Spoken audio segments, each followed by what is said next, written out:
खैबर पख्तूनख्वा में 12 साल से पाकिस्तान तहरीक इंसाफ की हुकूमत है और ये वो जमात है जो अपने कयाम से ही करप्शन के खिलाफ जीरो टॉलरेंस, शफाफियत और एहतसाब के नारों के साथ अवाम में मकबूल हुई। पीटीआई की सियासी शनाख्ती करप्शन के खिलाफ एक गैर मुतजलजल मौक़िफ़ से जुड़ी रही है, लेकिन अब जबकि खैबर पख्तूनख्वा में मुसलसल तीसरी बार इसी जमात की हुकूमत कायम है, वहां से मुसलसल मेगा करप्शन स्कैंडल्स का सामने आना न सिर्फ जमात की साख पर सवाल उठाता है बल्कि इसके बयानिए की सच्चाई पर भी बड़ा सवाल है। नौशहरा गंदुम स्कैंडल, मर्दान सोलर स्कीम में मुबैना करप्शन, सेहत, बल्दियात और तामीराती मंसूबों में मुबैना बदउनवानी, ये सब मामलात इस बात का इशारा दे रहे हैं कि या तो करप्शन के खिलाफ दावे सिर्फ नारे थे या फिर अमली तौर पर करप्शन के निजाम पर काबू पाने में खैबर पख्तूनख्वा हुकूमत बुरी तरह नाकाम रही है। हाल ही में महकमा खुराक खैबर पख्तूनख्वा के गोदामों से करोड़ों रुपए मालियत की गंदुम की गुमशुदगी की खबर सामने आई। इसके साथ साथ महकमा सेहत में मुबैना तौर पर भर्तियों और ठेकों में संगीन बेजाब्तगियां भी रिपोर्ट हुई, जबकि महकमा तामीरात और मवासलात में भी अरबों रुपए के ठेकों की तहकीकात जारी है। उधर कोहिस्तान करप्शन स्कैंडल में 40 अरब रुपए की खुर्द-बुर्द का इंकशाफ हुआ, जिसकी तहकीकात अब नैब कर रहा है।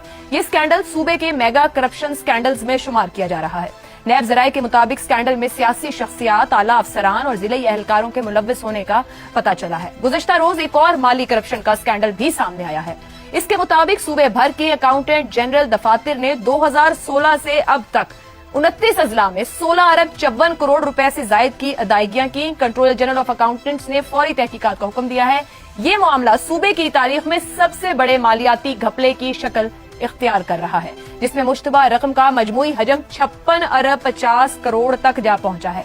ये सारा मंजरनामा इस जानिब इशारा करता है कि खैबर पख्तूनख्वा में हुकूमती सतह पर माली निगरानी, शफाफियत और एहतसाब के वो दावे जो बरसों तक पाकिस्तान तहरीक इंसाफ के सियासी मंशूर का मरकजी नुक्ता रहे, वो या तो अमली इक़दामात में तब्दील ही नहीं हो सके या फिर इख्तियारात के ऐवानों में करप्शन इस कदर गहराई तक सिरायत कर चुकी है कि रोकना मुमकिन नहीं रहा।